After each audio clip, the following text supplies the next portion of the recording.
નમસ્તે, હરે Krishna two everyone. Friends, આજે આપણે બનાવીશું સ્મોકી મેંગો. સ્મોકી મેંગો બનાવતા ફક્ત 15 જ મિનિટ લાગે છે અને ટેસ્ટમાં તે ખૂબ જ સરસ બને છે. તો ચાલો આજે આપણે બનાવીએ સ્મોકી મેંગો.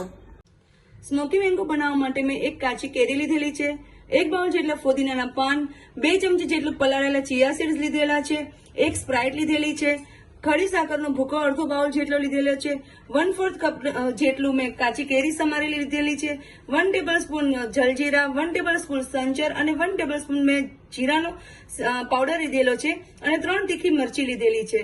હવે આપણે કેરીમાં આ મરચા અંદર રાખી અને આપણે એને શેકી લેવાનું છે. કેરીને આવી રીતના કટ કરી અને આપણે એમાં મરચા મૂકી દેવાના છે અને ત્યારબાદ આપણે તેને ગેસ ઉપર શેકી લેવાની છે. ફ્રેન્ડ્સ, આપણી કેરી સારી રીતે શેકાઈ ગઈ છે. હવે આપણે એને નીચે ઉતારી લઈશું અને ઠંડી પડે એટલે એની છાલ ઉતારી.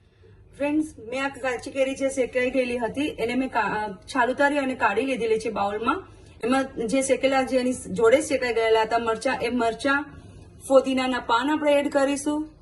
આ 1 બાઉલ જેટલા જે મેં લીધેલા છે એ, જલજીરા પાવડર, સંચર પાવડર અને શેકેલું જીરું, આ બધું જ આપણે મિક્સરમાં ક્રશ કરી લઈશું. ફ્રેન્ડ્સ, મેં મિક્સરમાં જે કેરી, સંચર જે બધું મિક્સ કરીને મેં જે મિક્સરમાં ક્રશ કરેલું હતું તે સારી રીતે ક્રશ થઈ ગયું છે. હવે આપણે તેને સર્વ કરીશું.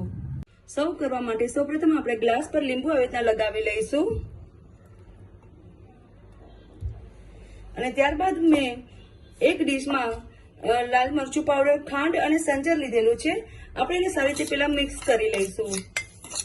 ત્યારબાદ આ જે મસાલો મેં તૈયાર કરેલો છે એને ગ્લાસમાં આનાથી કવર કરી લઈશું.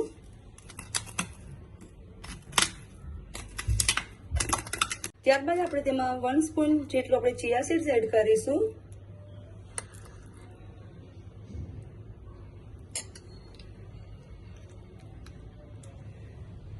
વન સ્પૂન જેટલું આપણે મેંગો પલ્પ લઈશું.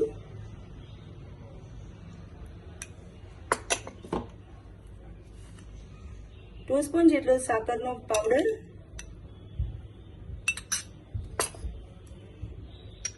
અને 1/2 સ્પૂન જેટલું આપણે કેરીની કટકી એડ કરીશું.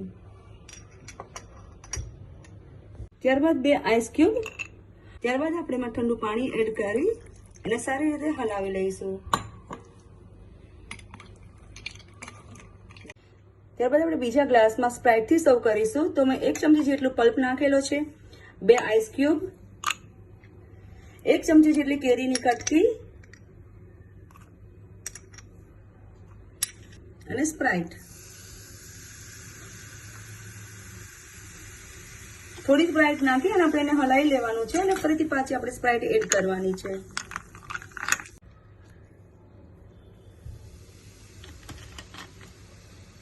તો ફ્રેન્ડ્સ, તૈયાર છે આપણો સ્મોકી મેંગો, જે ટેસ્ટમાં ખૂબ જ સરસ બન્યું છે, જેનો ટેસ્ટ ખાટો, મીઠો અને તીખો ત્રણેય ફ્લેવરનો છે. તો તમને મારી આ રેસીપી કેવી લાગી તે મને જરૂરથી જણાવજો અને મારી ચેનલને લાઈક, શેર અને સબસ્ક્રાઇબ કરવાનું ના ભૂલશો. Thank you.